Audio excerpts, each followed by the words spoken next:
하나님께서 풍성한 사랑도 부어주시고 또 은혜도 부어주시는 그런 귀한 예배의 시간이 되기를 축복합니다. 오늘 이 예배 시간에 교독한 이 함께 봉독한 이 본문 말씀을 중심해서 기도할 때라는 제목으로 말씀을 드리고자 합니다. 예수님의 공생의 출발은 세례를 받고 기도로 출발을 하였습니다.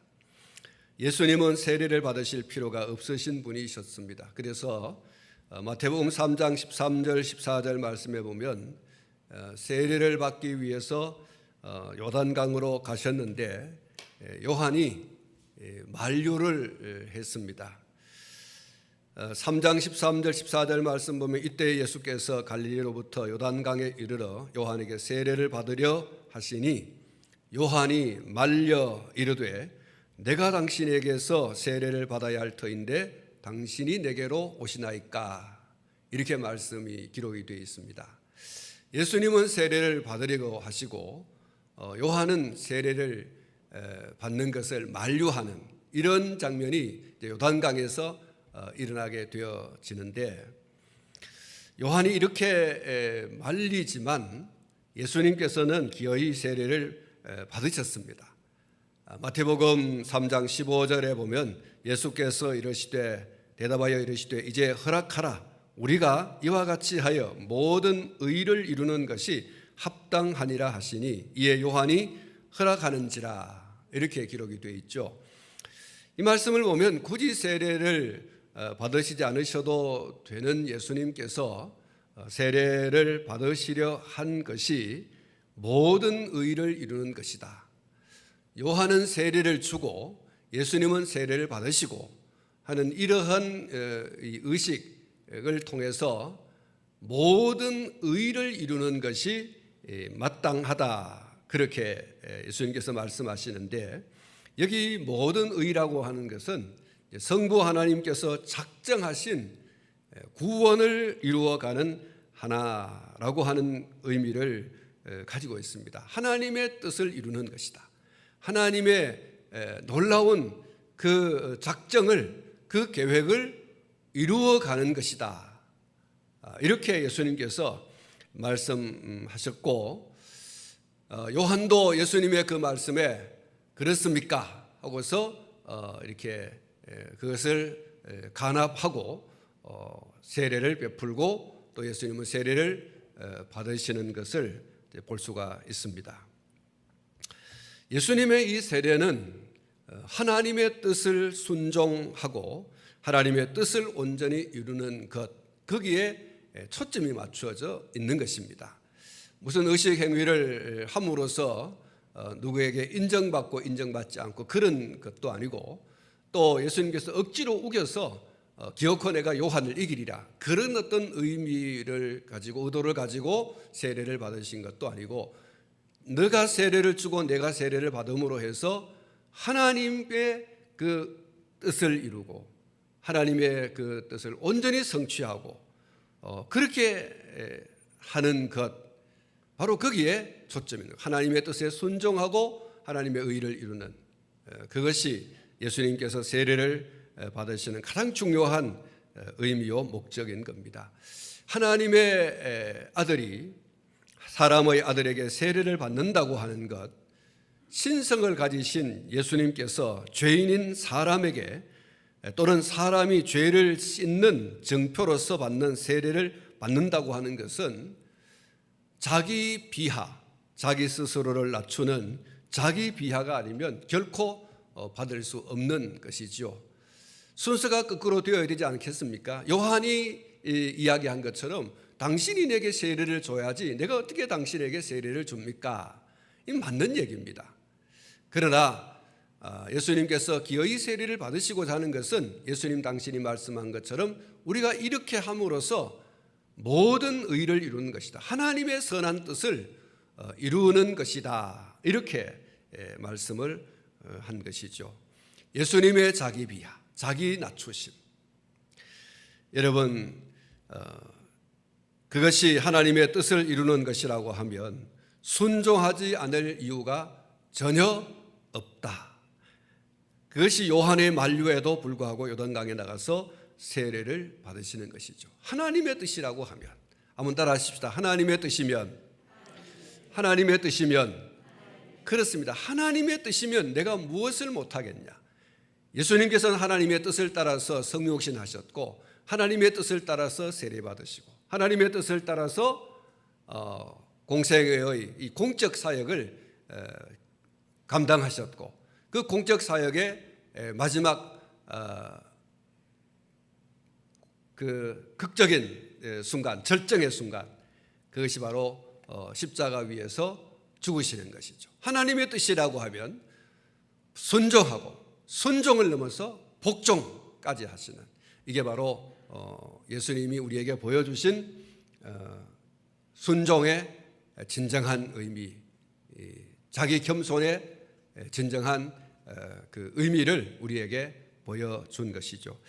예수님의 이와 같은 하나님의 뜻에 절대 순종하는 것, 그래서 하나님의 뜻을 이루는 것이라고 하면 온전한 순종으로 감당하겠다고 하는 이 겸손과 이 순종, 이것은 우리의 진정한 본보기가 아닐 수 없습니다. 우리의 겸손, 우리의 낮춤, 이것은 예수님을 닮아가는, 다시 말하면 하나님의 뜻이라고 하면 내가 무엇인들 못하겠는가, 죽기까지라도 나는 복종하겠다. 예수님의 이 순종, 예수님의 이 겸손, 이것이 오늘 저와 여러분의 순종이 되고 또 겸손이 되기를 주님의 이름으로 축복합니다.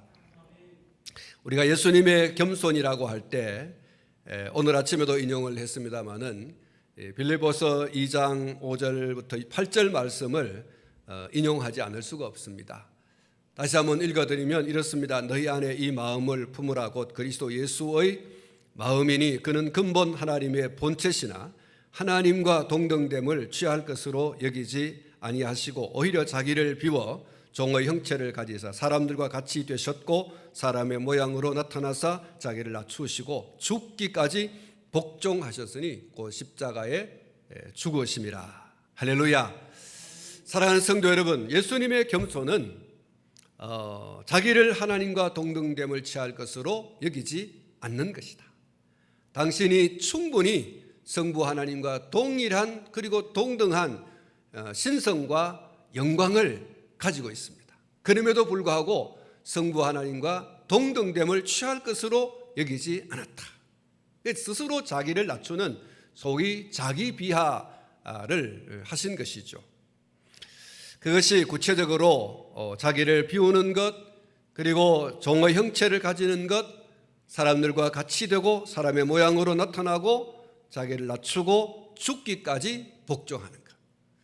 아버지 하나님께서 작정한 것이 죽는 것이라고 하면 그것까지도 수납하는, 간합하는, 이게 바로 예수님의 하나님과 동등됨을 취할 것으로 여기지 않는 바로 그 구체적 내용이라고 할 수가 있습니다.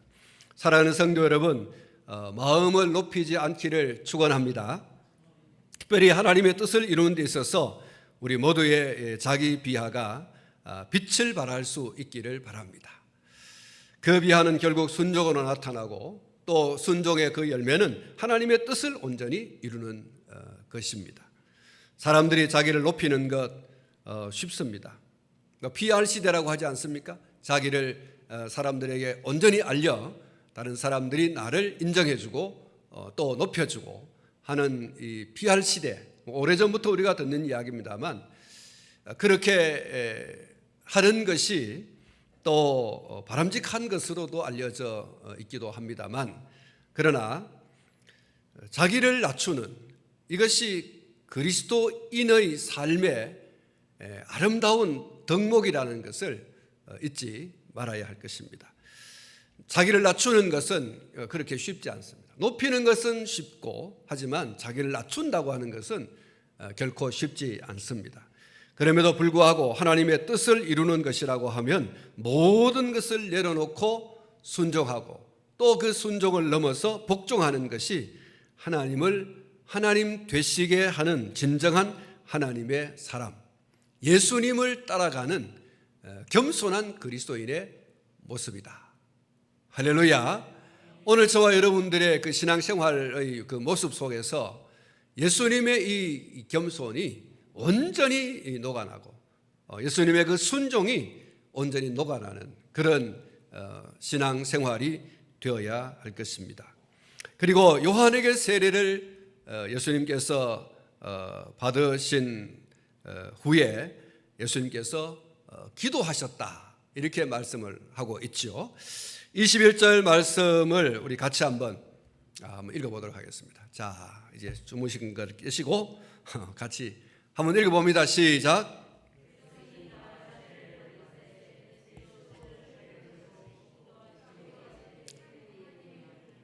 할렐루야. 그렇습니다. 세례를 받으시고 난 다음에 예수님께서 하신 것이 기도하셨다는 거예요. 세례를 받으시고 난 다음에 예수님의 하신 그 첫 번째 행위가 기도하는 것이다, 이렇게 말씀하고 있습니다. 공생애를 시작하시면서 예수님께서 기도하셨다고 하는 것은 세례를 받으신 것만큼이나 굉장히 중요한 그런 의미가 있는 것입니다. 기도는 하나님과의 소통이죠. 하나님과의 이야기, 하나님과의 대화, 이렇게 이야기를 합니다. 예수님은 성부 하나님과 사실 이 무시로 소통을 하시지만 공생의 기간 동안에 특별한 때에 예수님께서는 특별히 기도하신 것을 볼 수가 있습니다. 오늘 이 본문에서와 같이 이 세례를 받으신 후 기도를 하셨는데 공생의 공적 삶, 공적인 사역을 시작하시면서 그 첫 번째 문을 여시는 것이 바로 기도였습니다. 그리고 이후에 광야에서 시험을 받으시기 전에 40일간 주야로 금식을 하면서 기도하신 것, 그리고 가르치고 전파하고 치유하는 예수님의 그 사역의 아주 중점적인 사역, 3대 사역이지 않습니까? 그 사역을 감당하는 하루 동안의 그 사역에 앞서서 예수님께서는 새벽 미명 일찍이 일어나셔서 한적한 곳에 나가서 기도하셨습니다. 하루 동안의 사역을 감당하기 위한 첫 번째 예수님의 그 일정이 새벽 미명 한적한 곳에 나가서 기도하시는 그런 모습을 보여주셨고, 또 12제자를 선택하시는 이 중대한 일을 앞두고 산에 올라가셔서 밤이 새도록 기도하셨죠. 제자를 세운다고 하는 것은 당신 자신의 그 사역을 위임하는 것이지 않습니까? 이 귀한 사역을 감당해야 할 제자를 선택하시기 위해서 예수님께서는 이렇게 산에 특별히 올라가셔서 밤이 새도록 성부 하나님과의 깊은 교제의 시간을 가지셨습니다. 그리고 십자가를 지셔야 되는 그 사역의 클라이막스에 이르러서 예수님께서 겟세마네 동산이라고 하는 그 동산에 올라가셔서 땀이 제자들이 볼 때에 땀이 흐르는 그 땀이 빗방울이 되어져 보이는 것처럼 그렇게 예수님께서 기도하셨는데, 히브리 기자가 뭐라고 얘기하고 있습니까? 그가 자기의 소원을 들으시는 하나님께 심한 통곡과 눈물로 기도했다, 이렇게 말씀하고 있습니다. 한번 따라 하십시다. 심한 통곡과 눈물로. 그렇습니다. 눈물과 통곡으로 하나님 앞에 십자가를 앞두고 그렇게 기도하신 예수님의 그 기도를 볼 수가 있습니다. 사랑하는 성도 여러분, 예수님께서는 뿐만 아니라 십자가를 지신 그 십자가 상에서도, 십자가 위에서도 예수님께서는 하나님과 친밀한 대화를 이어가신 것을 우리가 또 기억하고 있습니다. 사랑하는 성도 여러분, 기도는 영적 호흡과 같다고 했습니다. 살아있는 사람은 호흡을 하게 되어 있습니다. 그러나 죽은 사람은 호흡을 하지 못합니다. 호흡이 정지된 상태를 죽은 상태라고 하지 않습니까? 의사들이 사람의 그 마지막 순간을 기록할 때 몇 시 몇 분 몇 초에 심정지했습니다 이러지 않습니까? 심장이 멎어버렸어요. 심장이 멎었다는 것은 호흡이 끝난 거예요. 사랑하는 성도 여러분, 죽은 사람은 호흡할 수 없습니다. 그러므로 우리의 영이 살아있다고 하는 증거가 있다고 하면 그것은 하나님과 쉬지 않고 대화를 주고받는 데 있는 것입니다. 하나님과 대화가 단절되고 있다고 하는 것은 곧 영적 죽음을 재촉하는 것이고 또 영적 죽음을 맞이하고 있다, 이렇게도 볼 수가 있는 게 있습니다. 사랑하는 성도 여러분, 하나님과의 왕성한 대화가 있기를 축원합니다. 이런 이야기가 있습니다. 살고 싶으면 부지런히 숨 쉬어라. 그 뭐 하고 싶다고 했더니 아니지만 아무튼 살고 싶다면 숨을 자꾸 쉬어야 돼요. 숨을 쉰다고 하는 건 사는 거예요. 한번 따라 하십시다. 살고 싶으면 부지런히 숨을 쉬자. 그랬습니다. 부지런히 영적인 여러분 생명을 그 끈을 계속 이어갈 수 있는 그것은 다른 데 있지 않습니다. 영적 호흡인 기도를 계속 하는 데 있는 것입니다. 영적 호흡을 여러분 계속 끊이지 말고 그렇게 하셔야 됩니다. 우리의 영혼이 계속해서 살아있기 위해서는 영적 호흡인 기도를 절대 멈추지 말아야 됩니다. 기도는 하나님의 요구이고 기도는 하나님께 속한 온갖 은사를 공급받는 비결입니다. 이 통로를 통해서 하나님께서는 하나님 당신에게 속한 온갖 좋은 은사를 우리에게 공급해 주십니다.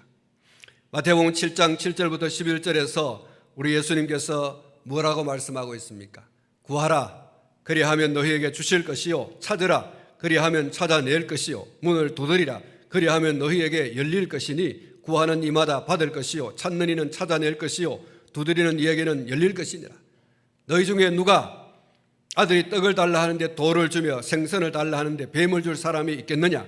너희가 악한 자라도 좋은 것으로 자식에게 줄 알거든 하물며 하늘에 계신 너희 아버지께서 구하는 자에게 좋은 것으로 주시지 않겠느냐. 할렐루야. 그렇습니다. 여러분, 하나님께서 왜 기도하라고 하십니까? 예수님께서 왜 우리에게 기도하라고 하십니까? 기도를 하면 좋은 것을 받기 때문에 그렇습니다. 하나님께서는 기도를 통하여 좋은 것을 주지 않겠느냐? 좋은 것을 주신다는 거예요. 하나님의 온갖 좋은 은사들이 우리의 기도를 통하여 하나님께서 우리에게 공급해 주십니다. 기도하라고 하는 이유는 우리에게 좋은 것을 주시기 위해서입니다. 사랑하는 성도 여러분, 기도가 우리에게 무척 힘든 그런 사역이 아닐 수는 없습니다. 그렇지 않겠습니까? 새벽에 밤에 잠을 자다가 새벽에 일어나서 예배당에 나와서 기도하는 것, 남들이 다 고요히 잠자는 시간에 예배당에 나와서 혹은 다른 제2, 제3의 장소에서 기도한다고 하는 것, 그것이 뭐 10분도 되고 30분도 되고 1시간도 되고 때로는 밤이 맞도록 이렇게 기도를 한다고 하는 것, 또 예수님처럼 작정하고 40일 금식 기도를 한다든지 뭐 이런 기도의 생활이 무척 힘든 그런 영적 사역이지 않을 수 없죠. 그러나 그 기도를 통하여 하나님께서 우리에게 좋은 것을 주신다는 거예요. 하나님으로부터 부어지는 온갖 좋은 은사, 좋은 선물이 기도를 통해서 우리에게 주어지는 것이라고 하면 기도 사역이 힘든 것이지만 어떻게 해야 됩니까? 기도해야 된다, 안 해야 된다? 해야 되는 줄 믿습니다. 좋은 것을 주신다고 하지 않습니까? 좋은 선물이 하나님께로부터 우리에게 주어진다. 무엇을 통해서? 기도를 통해서. 할렐루야. 그래서 여러분, 온갖 좋은 그런 선물이 하나님께로부터 위로부터 우리에게 부어지는 건데, 그것을 얻기 위해서 오늘 저와 여러분들이 아침에도 우리의 무릎을 하나님 앞에 세우고, 점심때에도 하나님 앞에 우리의 무릎을 세우고, 저녁에도 하나님 앞에 무릎을 세우고, 여러분 그렇게 하나님 앞에 무릎을 세우는 일을 여러분 할 수 있기를 축원합니다. 좋은 것을 주신다고 하지 않습니까? 나쁜 걸 주시지 않고 좋은 것을 주신다고 하지 않습니까? 사랑하는 성도 여러분, 걱정과 근심과 염려되는 일, 고민되고 어려운 일이 있습니까? 또 여러분의 생애에 있어서 중요한 그런 일들이 있습니까? 무엇을 선택하고 무엇을 결정해야 되는 아주 그런 일들이 여러분 앞에 놓여 있습니까? 왕 되시고 주인 되신 하나님께 예수님의 이름으로 기도하시기를 축원합니다. 여러분, 그 왕 되시고 주인 되신 하나님께 예수님의 이름으로 우리가 기도하면 하나님께서 우리의 삶의 현장 가운데 실제적으로 역사하시는데 합력하여 선을 이루시는 것으로 그렇게 역사해 주시는 것을 믿으시기를 축원합니다. 예레미야서 33장 3절에 이렇게 말씀하고 있습니다. 너는 내게 부르시더라. 내가 내게 응답하겠고 내가 알지 못하는 크고 은밀한 일을 내게 보이시리라. 할렐루야. 하나님께서는 사실 우리가 기도하는 그 시간, 여러분 그 시간 내 일하십니다. 내가 너의 기도를 들었다고 하시고 하나님 당신이 우리보다 앞서가시면서 일을 하고 계시는 거예요. 그래서 여러분 기도라고 하는 것이 얼마나 여러분 중요합니까? 그리고 사실 기도하는 그 자체는 앞에 말씀을 드렸습니다마는 하나님을 왕으로 주인으로 인정하는 거예요. 하나님을 하나님 되시게 하는 것, 그게 바로 기도인 거예요. 하나님 당신이 내 생의 전부입니다. 당신이 내 삶의 문이십니다. 당신이 내 삶의 시작이십니다. 이 중요한 일, 이 소중한 일 앞에 당신과 의논하지 않으면 아무것도 이룰 수 없는 것을 내가 믿습니다. 이 염려되고 이 걱정되고 이 근심되는 일, 하나님 당신이 아니고서는 도무지 해결할 방법이 없습니다. 이게 바로 하나님 앞에 자기 자신을 꿇게 하는 거죠.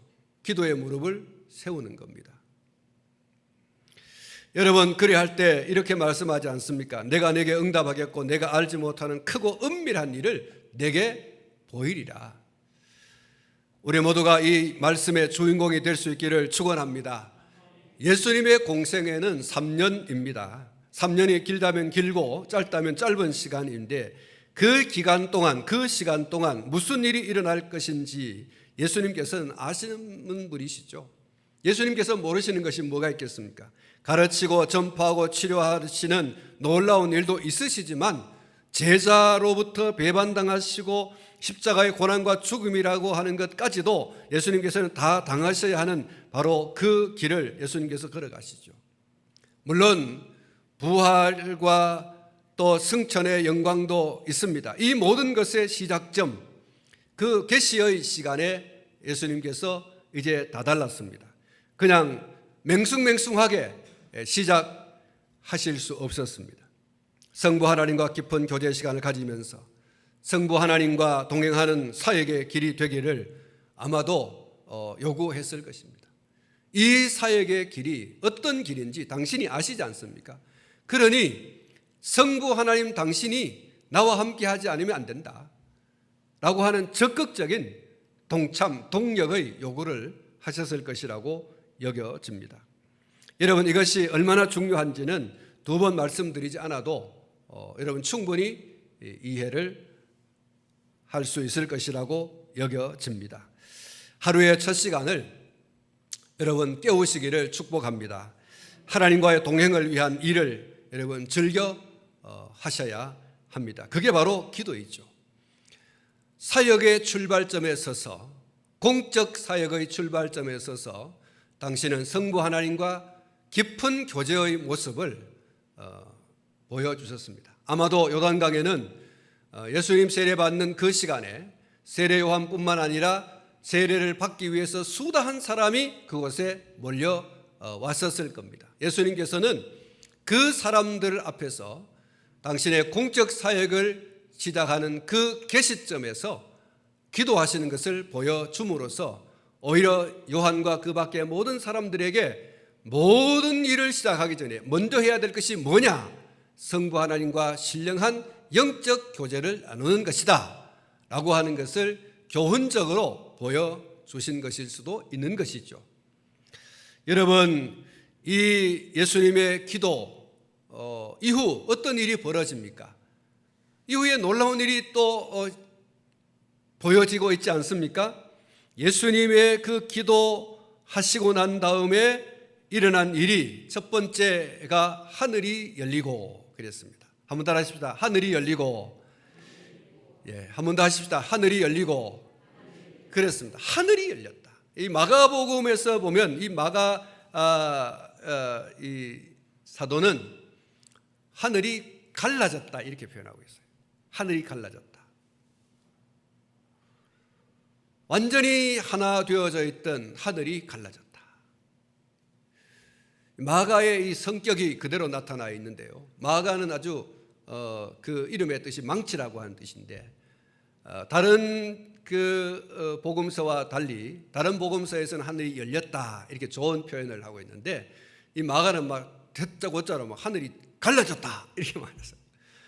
아무튼 이렇게 하늘이 갈라지고 하늘이 열려지는 이런 놀라운 현상이 예수님의 기도하고 난 이후 일어난 그런 역사였습니다. 출애굽한 이스라엘 백성들 앞에 홍해가 갈라지고 요단강이 갈라지고 또 예수님께서 십자가에 달리시던 그날에 성소의 휘장이 위에서부터 아래로 찢어지고 갈라지고 하늘이 갈라지고 하늘이 열리는 그런 놀라운 광경이 예수님의 세례 받으시고 기도하시고 난 이후 곧 펼쳐진 그런 놀라운 역사였습니다. 여러분, 이것이 무엇을 의미하는 것이겠습니까? 예수님을 통해 하나님께로 나아갈 수 있는 길이 활짝 열렸다라고 하는 그런 의미라고 할 수가 있습니다. 히브리서 10장 19절과 20절에 이렇게 말씀하고 있습니다. 그러므로 형제들아, 우리가 예수의 피를 힘입어 성소에 들어갈 담력을 얻었나니 그 길은 우리를 위하여 휘장 가운데로 열어놓으신 새로운 살 길이요 휘장은 곧 그의 육체니라. 할렐루야. 예수님이 십자가에 번제의 제물로 온전히 드려졌을 때 성소의 휘장이 찢어진 그 찢어진 휘장 사이로 들어가는 하나님의 전으로 들어가는 하나님의 면전으로 들어가는 그것이 예수님의 육체라고 그랬습니다. 예수님의 육체를 찢으심으로 육체를 십자가에 던지심으로 하나님 앞에 모든 인생이 은혜의 그 보좌 앞에 담대히 들어갈 수 있는 새롭고 산 길이 열렸다. 그렇게 말했습니다. 갈라지고 찢어지고 열려진 그 사이로 예수님 당신을 통하여 이렇게 말씀하고 있는 것이 히브리 기자의 이야기입니다. 여러분, 누가 이렇게 하늘을 활짝 여셨습니까? 누가 하늘을 가르셨습니까? 하나님께서 예수 그리스도를 통하여 여신 줄 믿습니다. 하나님의 모든 뜻을 이루기 위하여 순종하여 세례를 받으시고 기도하시는 그 예수님을 통하여 하나님께서는 모든 인생의 그를 통하여 하나님 당신에게로 담대히 나올 수 있도록 당신에게 담대히 나아갈 수 있는 길을 활짝 열어준 거예요. 예수님 당신을 통하여 하나님께서는 하나님 당신의 아들인 예수를 통하여 당신에게 얼마든지 나갈 수 있는 그런 길을 열어주신 것, 그것을 오늘 누가가 또 마가도 그리고 마태도 하늘이 열리고 하늘이 열리며 이렇게 표현하였습니다. 사랑하는 성도 여러분, 하나님의 뜻을 이루시기 위해서 세례를 받으시고 하나님과 동행하시기 위해서 기도하셨던 예수님의 눈앞에 하나님께서 하늘을 열어주셨습니다. 본래부터 예수님을 통해서 인류를 구원하시기 위한 것이 하나님의 영원한 작정이지만 그 사실을 예수님께서 세례받으시고 기도하시던 바로 그곳 요단강에서 확실하게 분명하게 하신 겁니다. 내가 이 아들을 통하여 내가 이 예수를 통하여 당신 자신의 그 작정한 것을 이루겠다. 그것을 확실하게 분명하게 나타내 보여주신 것, 그것이 하늘이 열린 거예요. 예수님은 우리가 하나님께로 나아가는 유일한 문이고 유일한 길인 줄로 믿습니다. 그래서 예수님이 우리의 유일한 소망인 겁니다. 예수님을 통해서 우리의 살 길이 열렸습니다. 예수님께 우리의 살고 죽는 것이 달려 있습니다. 할렐루야. 예수님이 천국과 지옥의 갈림길에 선 유일한 선택지입니다. 예수님 밖에는 없습니다. 찬송가 91장에 보면 슬픈 마음 있는 사람 예수 이름 믿으면 영원토록 변함없는 기쁜 마음 얻으리. 예수의 이름은 세상의 소망이요 예수의 이름은 천국의 기쁨일세. 할렐루야. 그렇습니다. 예수님만이 우리의 소망, 예수님만이 세상의 소망, 예수님만이 천국으로 나아가는 그 기쁨의 길이요 문인 것입니다. 예수님 밖에는 없는 줄로 믿습니다. 한번 따라 하시기 바랍니다. 요한복음 14장 6절 말씀인데요. 예수께서 이르시되, 잠을 깨세요. 따라 하십시다. 예수께서 이르시되 내가 곧 길이요 진리요 생명이니 나로 말미암지 않고는 아버지께로 올 자가 없느니라. 그렇습니다, 여러분. 나로 말미암지 않고는 아버지께로 올 자가 없다. 아버지께로 나갈 수 있는 유일한 문, 유일한 길, 그 길과 문이 누구냐? 예수 그리스도 밖에는 없어요. 하늘이 열리고 인생이 하나님께로 직통할 수 있는 유일한 문, 유일한 길, 예수 그리스도. 하나님께서는 그것을 확실하게 분명하게 나타내신 거죠. 예수가 내게로 올 수 있는 유일한 길이다. 예수가 내게로 들어올 수 있는 유일한 문이다. 예수님께서, 하나님께서 분명히 그 사실을 보여준 거예요. 그리고 사실 기도할 때 하나님은 우리의 기도를 응답해 주시는 분이신 줄 믿습니다. 당신에게로 나갈 수 있는 문이 열리는, 그래서 우리의 삶의 문제를 해결하시는, 인생의 고통의 문제를 예수를 통하여 하늘이 열림으로 해결해 주신다고 하는 하나님의 이 사인, 여러분의 기도를 통하여 하늘 문이 열리는 그런 역사가 있기를 축원합니다. 하나님이 내가 너의 기도를 들었다고 하는 그 확실하고 분명한 사인으로서 하늘 문을 열어주시는, 하늘을 갈라주시는 이 놀라운 은혜, 여러분 기도에 있었다라고 한 이 사실을 여러분 다시 한번 이 말씀을 통해서 기억하고, 또 여러분의 삶 가운데 예수 이름 통하면 하나님께서 언제든지 문을 열어주신다는 것. 여러분의 그 염려되고 걱정되고 근심되고 중요하고 한 이런 선택의 문제, 결정의 문제, 이런 것이 있을 때마다 예수의 이름으로 성부 하나님께 기도함으로 하늘 문이 열리는 이 놀라운 그런 역사가 있는 여러분 모두가 될 수 있기를 주님의 이름으로 축원합니다.